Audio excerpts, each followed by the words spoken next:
Muito bem, querido irmão, a paz do Senhor Jesus, seu irmão em Cristo, William Enoch.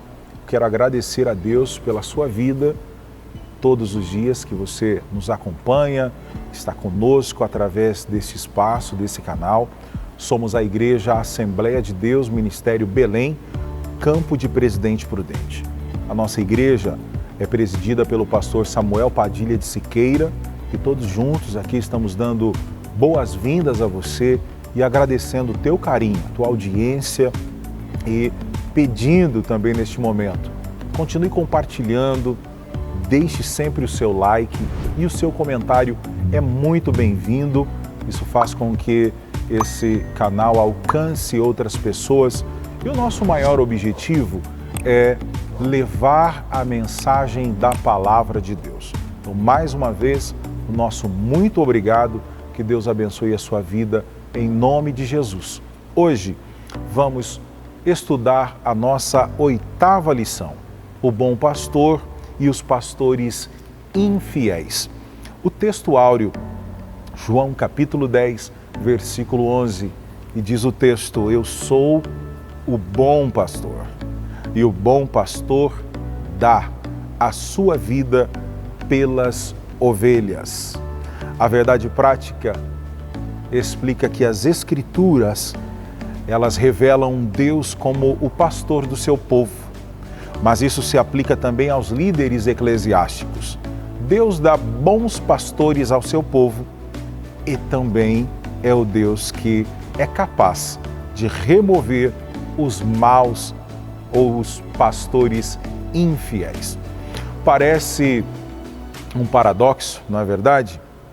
Pastor e pastor infiel, será possível? Sim, é bíblico. Quando nós olhamos para a história bíblica, vamos aprender, vamos identificar que ao longo do tempo, ao longo de todo o período histórico, nós temos os comportamentos, perfis diferentes, diferença de caráter. E é tanto verdade que, inclusive, a introdução da lição de hoje, o profeta Ezequiel, ele traz foco ao capítulo 34. E aí são 4 pontos que iremos estudar sobre a figura do pastor. A saber, estudaremos os pastores infiéis, depois Deus como o futuro bom pastor, ainda no texto o julgamento entre as próprias ovelhas e o Messias como o pastor de Deus.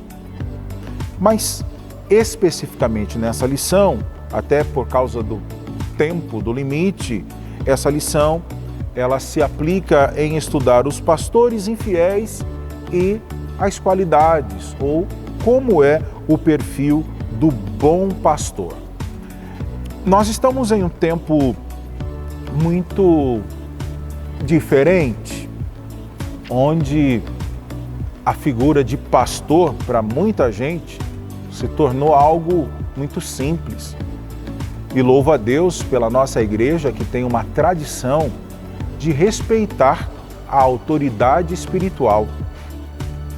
E há que se dizer sempre que no padrão bíblico, nós entendemos que Deus é o que dá pastores à igreja, porque a igreja ela é a noiva de Cristo e o pastor ele tem essa responsabilidade, esse cajado, essa missão.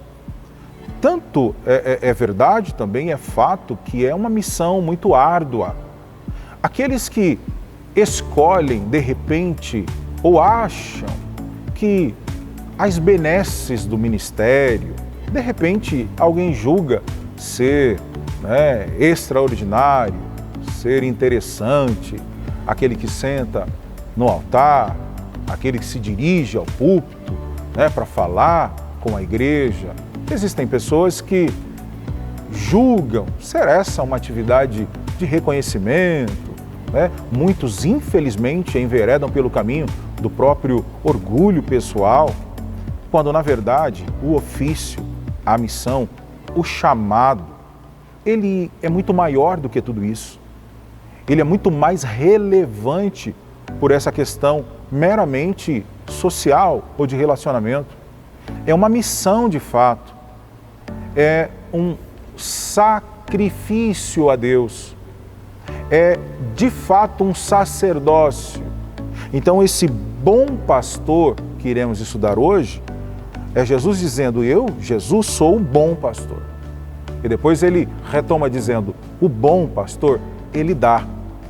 Ele dá o quê? A sua vida, todo o seu tempo, sua energia, né?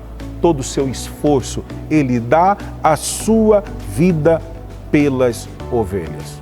No entanto, nesse âmbito daquele que se doa, daquele que ama a obra de Deus, daquele que se importa, daquele que zela pela palavra de Deus, daquele que sente as dores, daquele que protege as 99 ovelhas no aprisco, mas nunca abre mão da 100ª ovelha. Ele vai sempre em busca. Esse é o bom pastor, ele dá a vida pelas ovelhas.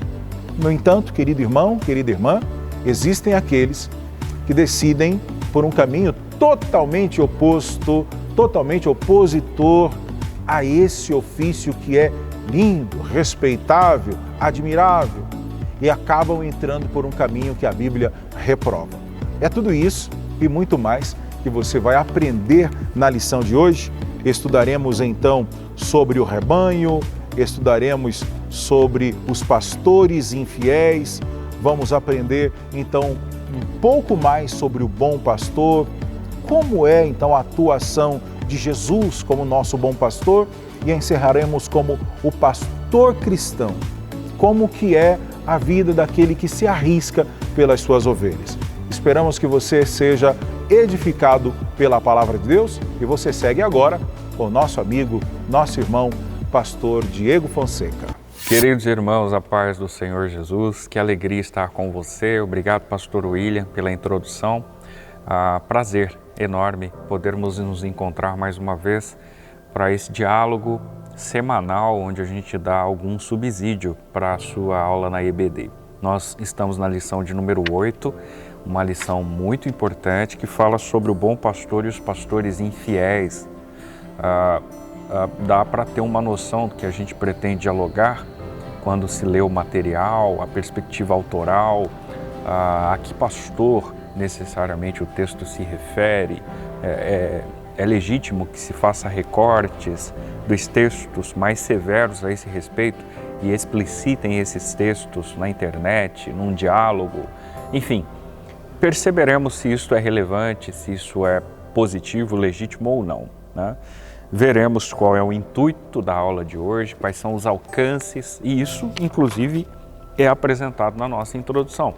Aliás, o capítulo é o capítulo 34, que serve de embasamento para o nosso discurso, e muito embora os assuntos sejam muito mais longevos, mais densos, né, a serem tratados, o pastor Ezequias, em razão do espaço que tem para a construção de uma opinião, de um posicionamento, se limita a falar dos pastores infiéis e a respeito do bom pastor, levando em consideração que existem outros argumentos dentro do capítulo e a extensão dos 31 versos nele existentes são muito mais densas nesse respeito, mas a gente vai se limitar dentro daquilo que a proposta autoral nos apresenta, ok?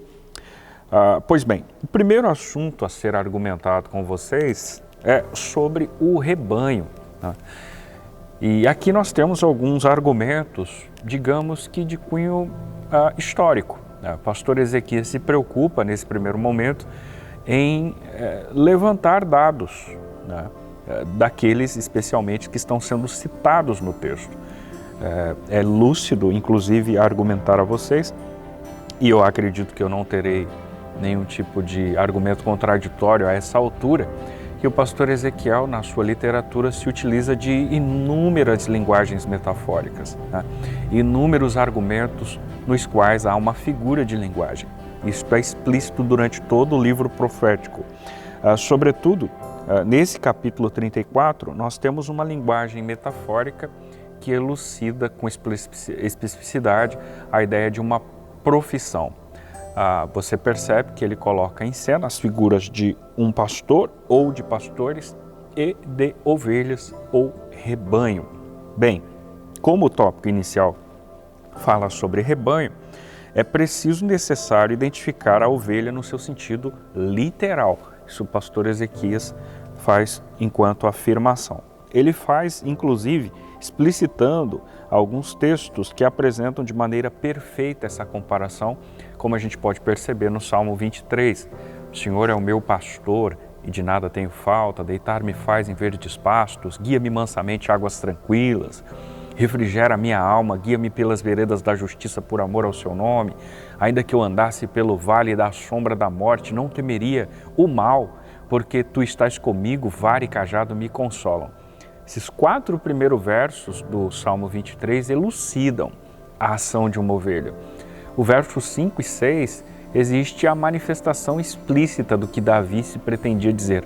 Enquanto se vê como ovelha e percebe que há um pastor, no verso 5 e 6 ele não cita uma ovelha, mas se vê na ocasião, né?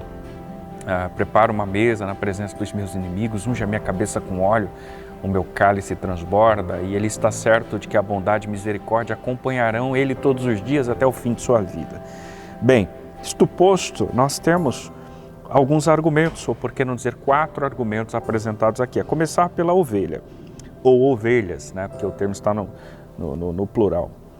Das 74 vezes que o termo aparece no Novo Testamento, o pastor levanta esse dado e afirma que somente em João, capítulo 2, verso 14, ela aparece de uma maneira literal. Ou seja, as outras 73 vezes ela aparece de maneira metafórica. Se trata de um animal dócil, símbolo de sacrifício e redenção, e, por essa razão, ilustra o relacionamento entre Deus e o seu povo, tendo em vista que a natureza da ovelha se relaciona bem com o ser humano, e é justamente por isso que nós temos outras figuras de linguagem.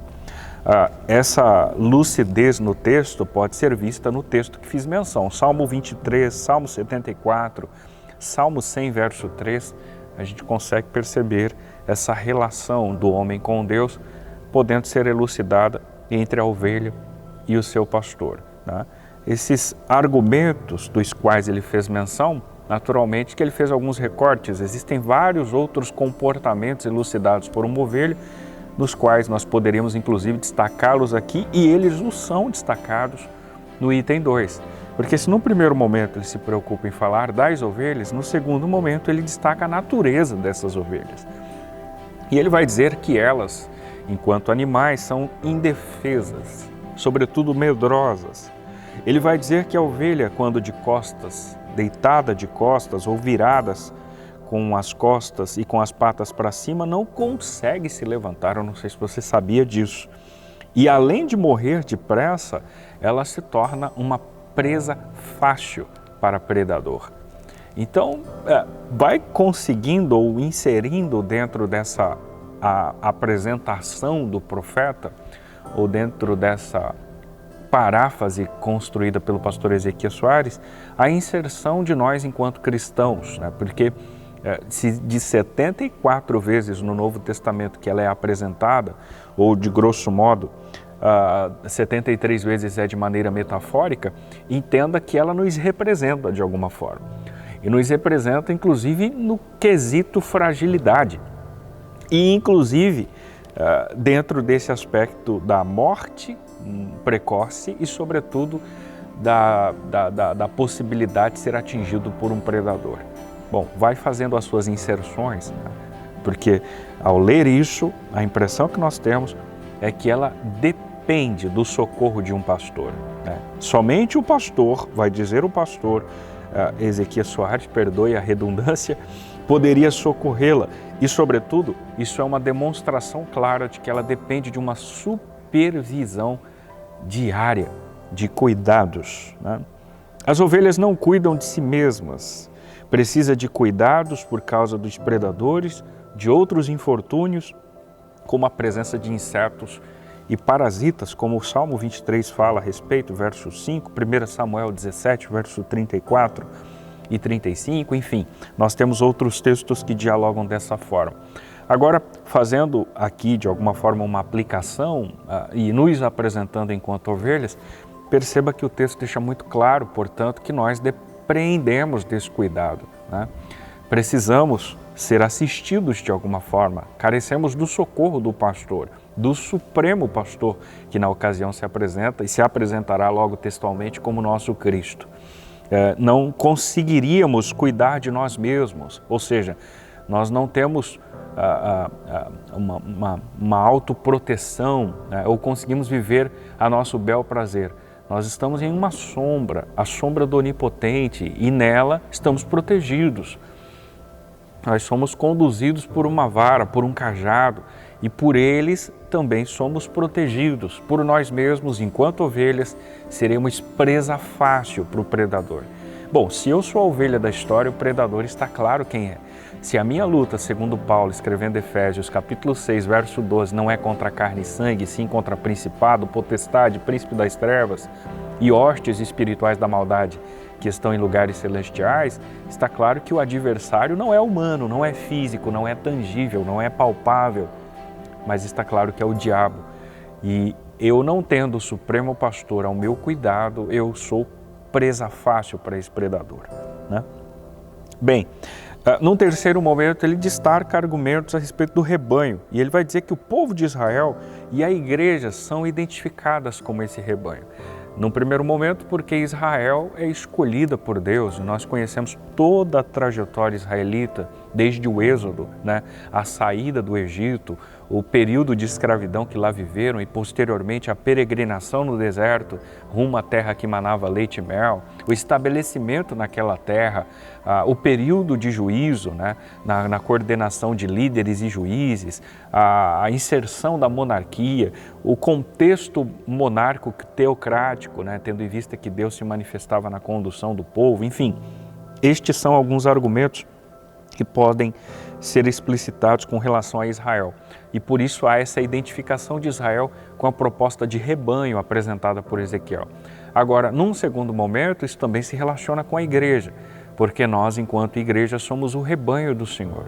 Somos a ovelha desse rebanho, somos as ovelhas, né, no qual o Senhor, enquanto Supremo Pastor, cuida, busca aquela que se desgarra, aquela que evade do grupo, enfim, que precisa de cuidados, de limpezas, enfim, daqueles outros elementos que foram mencionados aqui, contra insetos, parasitas, do risco dos predadores, enfim, né? Nós temos aqui tudo isso elucidado também como proposta do rebanho no item 3.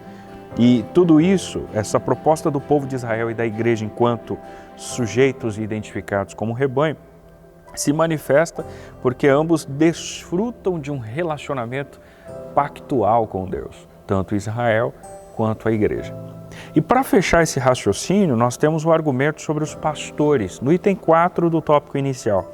E a palavra pastores de Israel, né, segundo a escrita de Jeremias no capítulo 23, especialmente dos versos 1 a 5, não se limita a falar de pastores como nós temos hoje na atualidade. Olha como a gente precisa de cuidado ao ler a Bíblia Sagrada, de contexto para não gerar pretexto, de argumento, de literaturas que subsidiam a nossa leitura, para a gente não construir argumentos equivocados ou exegeses, né? Inserir posições e opiniões dentro de um texto que não existe.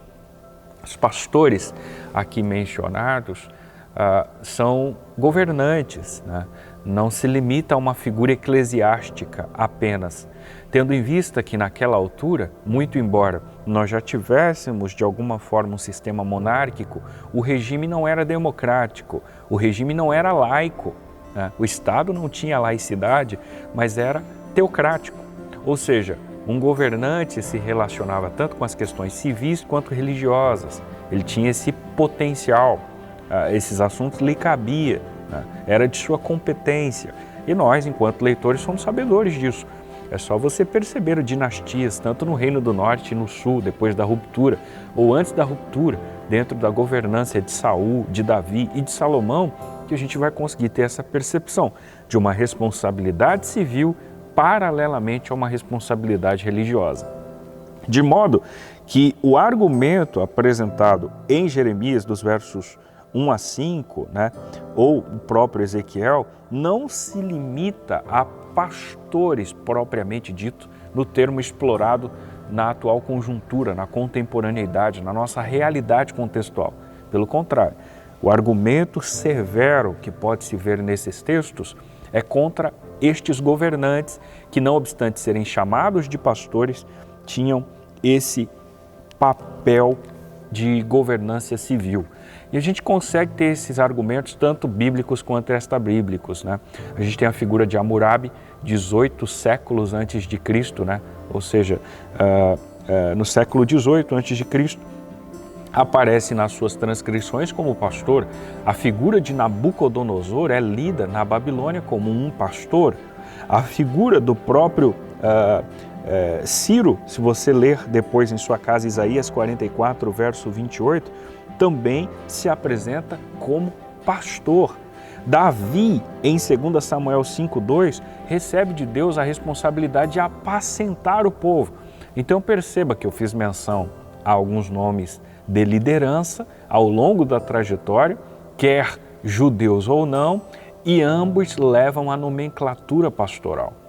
Isto é uma regra comprobatória, um fator comprobatório que comprova, em linhas gerais, que o diálogo apresentado em Jeremias e Ezequiel é exatamente com esses pastores que tinham um viés de governabilidade religiosa e civil.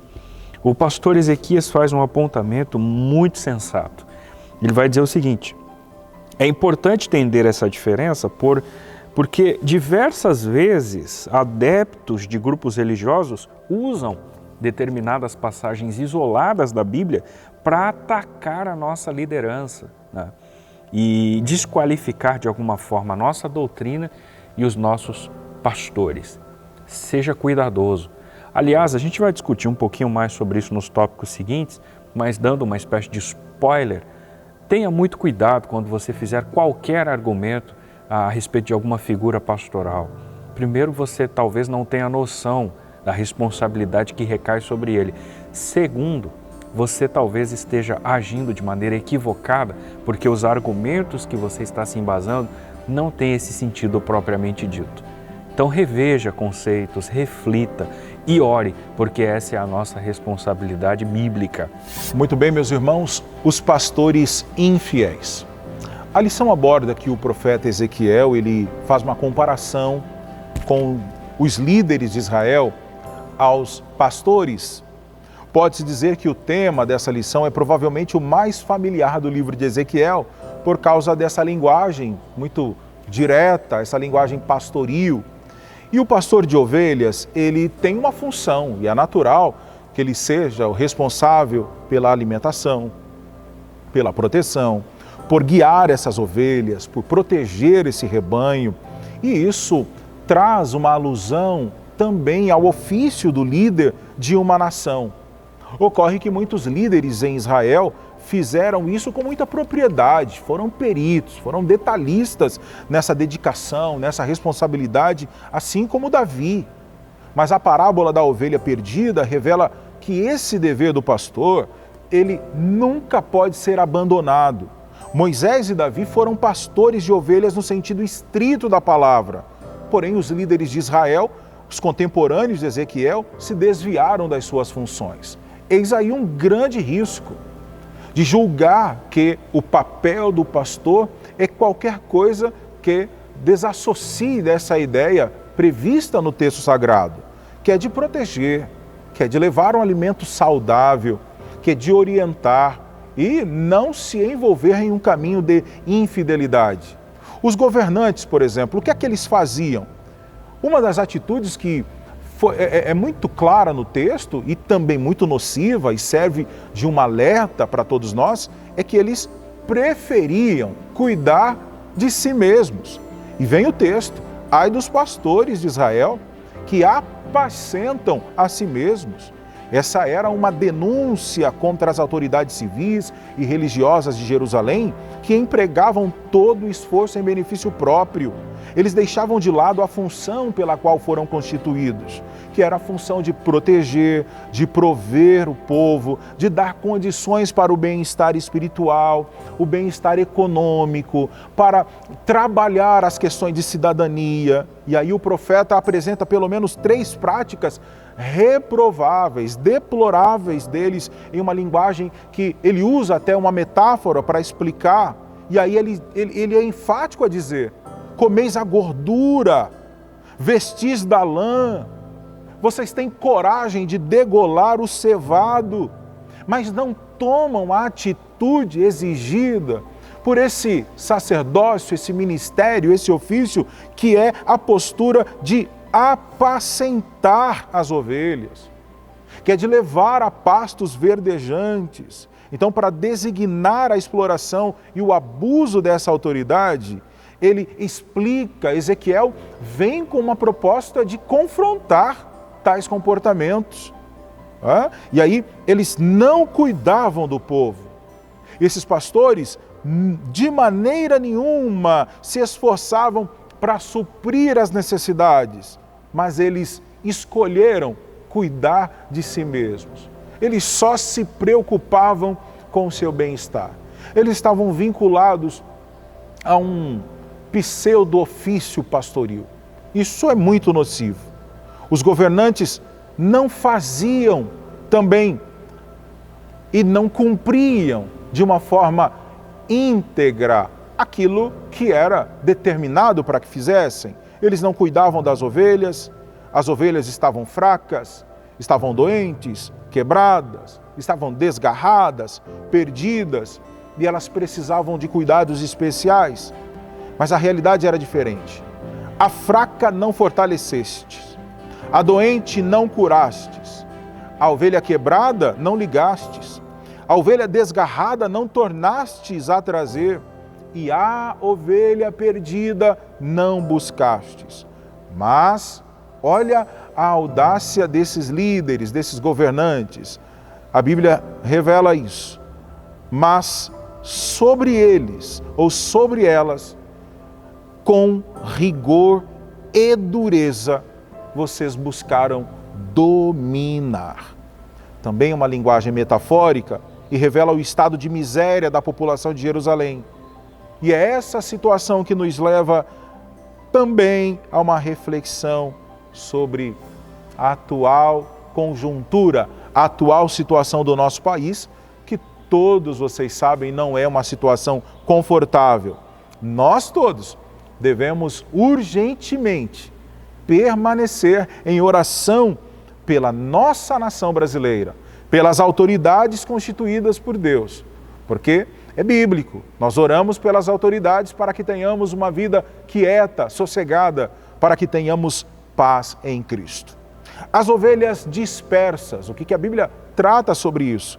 Ezequiel dirige esses oráculos divinos à casa de Judá. No entanto, a mensagem diz respeito a todos os filhos de Israel, até mesmo aqueles que estão dispersos pelos assírios. Essa mesma diáspora aconteceu em Judá com a destruição de Jerusalém, mas não é possível saber a data do pronunciamento desse discurso, se foi antes, se foi depois da queda da Cidade Santa. O profeta recebeu a notícia dessa derrocada algum tempo depois da destruição de Jerusalém. Foi no ano do 10º, no 10º mês, aos 5 do mês. Segundo os dados fornecidos, nessa passagem parece indicar 8 de janeiro de 585 a.C. Então, a atuação dos pastores e fiéis tem como a principal consequência a dispersão das ovelhas. Que Deus nos guarde e que você esteja também muito atento, né, a essas práticas, um olhar atento, de observador, não de juiz, mas atento, sabendo que tudo é dirigido, controlado por Deus, onde há a bênção de Deus, onde há a confirmação de Deus, você vê o resultado em uma igreja pujante, forte, onde acontece a partir da liberdade que temos em servir a Deus com alegria. E aí fica aqui o conselho, a dica, que tenhamos muita cautela, que façamos sempre a Deus a nós, os pastores, façamos sempre um serviço de qualidade a Deus. E que o Senhor nos guarde do caminho da infidelidade. Que Deus te abençoe. Bem, queridos, nós atingimos agora o tópico 3 para encerrar o nosso discurso de hoje, e ele fala sobre o bom pastor, né? E esse texto é um texto que evoca a figura de João, capítulo 10, versículo 7 a 18, onde Jesus constrói uma ideia muito significativa sobre o bom pastor. Na verdade, o texto vai afirmar que ele é o bom pastor. Textos que antecedem essa afirmação, dentro da menção que fiz, afirma que ele não só é o bom pastor, como ele é a porta, né? E enquanto porta, o sujeito entra, sai, encontra pastagens. O ladrão vem para roubar, matar e destruir, mas ele não. Esse bom pastor vem para dar vida, e uma vida significativa, uma vida com abundância. Enfim, estes são alguns textos que elucidam na figura de Cristo, o sumo, o supremo pastor. Agora, a essa altura, o pastor Ezequias dialoga por 3 aspectos, né? Num primeiro momento, ele fala sobre a reação divina contra os maus pastores, algo que se limita aos versos 10 a 12 do livro do profeta Ezequiel. A essa altura, nós temos um Deus que promete buscar as ovelhas dispersas. Como se não bastasse, nós temos um Deus que toma as dores das ovelhas. Então nós estamos falando dentro de um contexto de dispersão, né? Uma diáspora que houvera, e vocês são sabedores, especialmente num primeiro momento, naquele contexto de cativeiro, quando então, seja ao norte ou ao sul, seja pelos assírios ou pelos babilônios, o seu povo foi levado cativo. Nós temos um enfoque e um embasamento muito mais significativo, elucidativo, com relação ao cativeiro babilônico, porque nós temos textos que argumentam mais a esse respeito, não depreciando o que houvera no Reino do Norte, onde soubemos da miscigenação. Povos de Cuta, de Ava, de Sefarvaim foram trazidos pela liderança assíria, e ali houvera uma miscigenação e nasceram os samaritanos. No Reino do Sul, nós temos um povo sendo conduzido ao cativeiro babilônico e outros mais inferiores, mais desprovidos economicamente, mais pobres, ficaram na companhia do profeta Jeremias, e os mais velhos ali no território de Jerusalém. Seja lá o que, nós temos uma dispersão evidente, né? Uma crise instalada. E aqui, a essa altura, ou por que não dizer também Jeremias 23:2, nós temos um Deus que promete buscar as ovelhas dispersas. Agora veja, o capítulo 3, verso 15, do capítulo 3, verso 15 do livro do profeta Jeremias, o Senhor promete libertar o seu povo das mãos destes maus pastores. Lembrando, os pastores maus aqui não são pastores ipsis literis da contemporaneidade, que lidam com o contexto eclesiástico apenas, mas eram governantes, ok? Levando isso em consideração, o profeta Jeremias diz: vos darei pastores segundo o meu coração, que vos apacentem com ciência e com inteligência. Levando em consideração que isso se trata de uma profecia, vos darei, né? Até o contexto está muito claro que é um argumento futuro. O pastor Ezequias faz uma análise significativa de que isso pode se aplicar aos atuais pastores das igrejas, tendo em vista que a promessa era para um futuro distante. Então hoje nós temos aí, graças a Deus, uma liderança sadia, e eu estou falando da onde a gente convive. Estou falando do nosso campo de Presidente Prudente, falo da igreja a qual pertenço, em Pirapozinho. Nós louvamos a Deus porque isto que está escrito em Jeremias capítulo 3, verso 15, se cumpre na nossa gestão, se cumpre na nossa vivência enquanto cristãos aqui no campo de Presidente Prudente. Vos darei pastores segundo o meu coração, que vos apacentem com ciência e com inteligência, isto é, com sabedoria. E essa promessa pode ser vivida hoje por nós todos, levando em consideração que isso não pode ser visto em todos os contextos, né? Porque, não obstante o argumento dos maus pastores elucidados dos versos 10 a 12 se limitem com especificidade à governabilidade de então, hoje também, nós infelizmente também percebemos ações de maus pastores, né? trafegam com um rebanho de uma maneira extremamente antibíblica, com uma segunda intenção, com outros interesses, com interesses próprios, com uma teologia invertida, enviesada, né?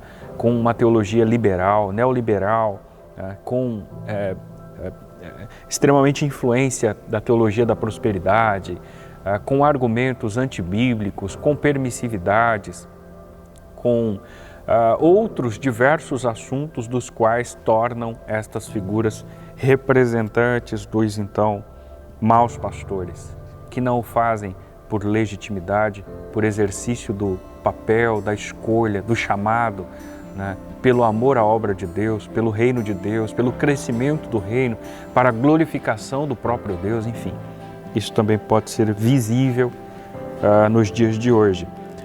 O item 2, o pastor Ezequias dialoga sobre Jesus, o bom pastor. E aqui, mais uma vez, a gente poderia evocar a figura do Evangelho conforme escreve João, capítulo 10, onde o próprio Cristo se identifica como o bom pastor, mas como se não bastasse, nós temos aqui a figura de Yahvé trazendo todas as nações e judeus dispersos, o que já tem acontecido em Israel, já não mais aquela primeira diáspora, né, que a gente comentou há pouco, mas uma segunda, digamos, que houvera aí no primeiro século e que a partir de 1948 houvera o regresso dos judeus para o seu território. Isso também é cumprimento profético, isso também é manifestação do Deus que toma as dores das ovelhas, que assume a responsabilidade no lugar desses maus pastores, conforme aborda Ezequiel. Isso também é visivelmente a ação de Cristo enquanto bom pastor. Percebam vocês, sobretudo, que o Senhor, de alguma forma, na pessoa de Cristo, está congregando de todas as nações as ovelhas para o seu redil. Tanto as profecias do Antigo Testamento, ou por que não dizer todas elas, convergem para o Messias. Lucas capítulo 24, verso 44, consegue embasar essa verdade. E para finalizar a nossa abordagem a essa altura, o item 3 fala sobre o pastor cristão. E aqui o pastor Ezequias fala do bom pastor que dá a sua vida pelas ovelhas, que não simplesmente arrisca a vida, mas entrega-a de acordo com a vontade do Pai. E o Senhor Jesus, conforme escreve Paulo aos Efésios, capítulo 4, 11, quem concede pastores à igreja. Então é Ele quem dá pastores à igreja. E qual é a finalidade dessa sessão? É o aperfeiçoamento dos crentes e, sobretudo, a edificação do corpo de Cristo. O melhor, vai dizer o pastor Ezequias Soares, é seguir o ensino de Jesus. Observai, pois, e praticai tudo o que vos disserem. Toda a nossa liderança tem algo para compartilhar conosco. Nós vamos aos cultos e ouvimos uma exposição pastoral que coopera com a nossa vida de modo geral, que contribui diretamente para a nossa vida social, familiar, empresarial, enfim, em todos os aspectos, em todos os ciclos sociais, nós somos atingidos diretamente por uma orientação pastoral. Isso é extremamente essencial e relevante. E o pastor evoca a figura de Mateus 23:3, quando o escrito diz: observai e praticai tudo o que vos disserem. Mas não procedais em conformidade com as suas obras. Ora, então o texto explícito aqui, na altura do que se diz em Mateus 23, Jesus está contrapondo o espelho de um pastor? Pelo contrário, irmãos, não é isso que ele está dizendo. Na verdade, a conotação bíblica é a falibilidade. É que, embora, não obstante ele seja um pastor, ele não deixa de ser um homem. Não obstante ele ser um homem de Deus, ele não perde a sua característica, a sua originalidade, a sua naturalidade, a sua essência, a sua humanidade. Não obstante ele ter se tornado um pastor, aceito esse chamado, ele não perde com isso a sua essência, a sua humanidade, a sua falibilidade. Então, possivelmente, se você olhar para a sua liderança, em algum momento você vai encontrar algum resquício, alguma coisa, porque ele é humano, ele é ser humano, como eu e você somos. As dores que nós sentimos, os nossos pastores também sentem. As perdas que nós temos, os nossos pastores também têm. Não existe nenhuma diferença nesse sentido. As lágrimas que nós derramamos, tenham por certo que eles também têm os seus momentos de lágrimas e sofrimentos, e eu me arrisco a dizer que talvez muito mais significativos do que os nossos, por razões óbvias. E é natural que em algum momento você olhe e diga, poxa vida, né? Eu achei que ele não agiria dessa forma ou daquela forma. Irmãos, olha o que Jesus diz, observai, ouvi tudo aquilo que ele vos diz e vos expõe, observe, siga. Mas se em algum momento você não coincidir com a prática, pelo amor de Deus, não seja um crítico, não faça manifestações contrárias, não se posicione de uma maneira rebelde, não contraponha a sua liderança, não vá na contramão daquilo que ele propôs enquanto líder da igreja. Pelo contrário, assuma a responsabilidade que nos é dada. Ore pelo seu pastor, ore pela sua liderança. Você já fez isso? Hoje você já fez isso? Essa semana você fez isso? Enquanto cristão você tem feito isso? Isso é reflexivo, irmãos. Se nós não temos feito, façamos. É responsabilidade nossa. Falamos há pouco, na lição passada, que a responsabilidade é individual e o sujeito tem sempre aquela manha do livro de Gênesis ou uma síndrome adâmica de transferir responsabilidades. Essa responsabilidade é nossa. É muito fácil atacar, falar, atingir alguma liderança quando você não exerce esse papel. Eu faria dessa forma, eu faria daquela forma. Cuidado, querido. Se você não está nesse papel, respeite quem está e ore por ele, porque só Deus e Ele sabe das demandas, das dificuldades, dos labores, dos desafios que é exercer esse papel. Então sejamos comedidos, responsáveis, maduros o suficiente para entender a responsabilidade que lhes cabe e oremos para que Deus seja com eles em tudo. Amém? Concluindo a lição de hoje, observe que o comportamento do ser humano é muito imprevisível, você sabe disso. E se compara em muitos aspectos ao comportamento das ovelhas. E por essa razão, Deus nos chama nas Escrituras de ovelhas. E existe aquelas que dão marradas umas às outras, com o propósito de demarcarem o seu território. Existem aquelas que exigem, então, o seu espaço. Isso não é diferente entre nós, os seres humanos. Temos as competições entre as ovelhas, temos os interesses. Entre nós, os seres humanos, existe muito aquela coisa da conveniência, aquela coisa do interesse individual. Agora, lembre-se que esses aspectos acabam desagradando a Deus, porque o nosso relacionamento entre os irmãos deve ser coerente. Ó, quão bom e quão suave é que os irmãos vivam, escolham viver em uma vida unida, em uma vida dedicada a Deus. Essa lição, então, nos ensina a observar a palavra de Deus e lembrar que tudo aquilo que fizermos deve ser feito para glorificar o nome de Jesus. Então fica a pergunta, né? Para mim, para você, como é que tem sido o nosso comportamento enquanto ovelhas? Temos estado atentos à voz do bom pastor que é Cristo? Somos atentos também àquilo que através do anjo da igreja, que é o nosso pastor, a autoridade espiritual sobre nós, estamos seguindo a orientação de Cristo através do anjo da igreja, do seu pastor?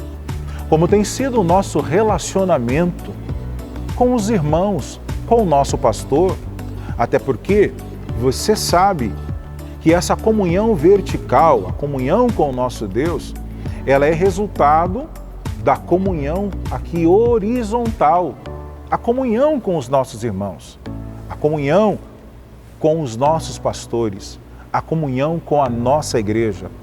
Então, que você possa todos os dias, que eu possa todos os dias lembrar que temos o bom pastor que é Cristo, aquele que nos libertou, que nos salvou. É bíblico, Salmos 23, conhecemos de cor e salteado. O Senhor é o nosso pastor e de nada teremos falta. Creia nisso.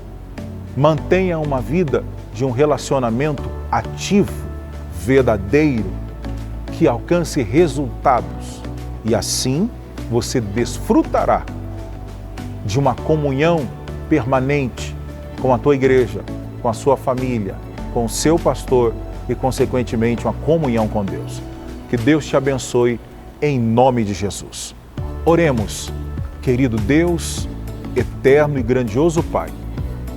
Nós te agradecemos porque Tu és o nosso pastor por excelência, o bom pastor que dá a vida pelas ovelhas, que nos orienta, que nos auxilia.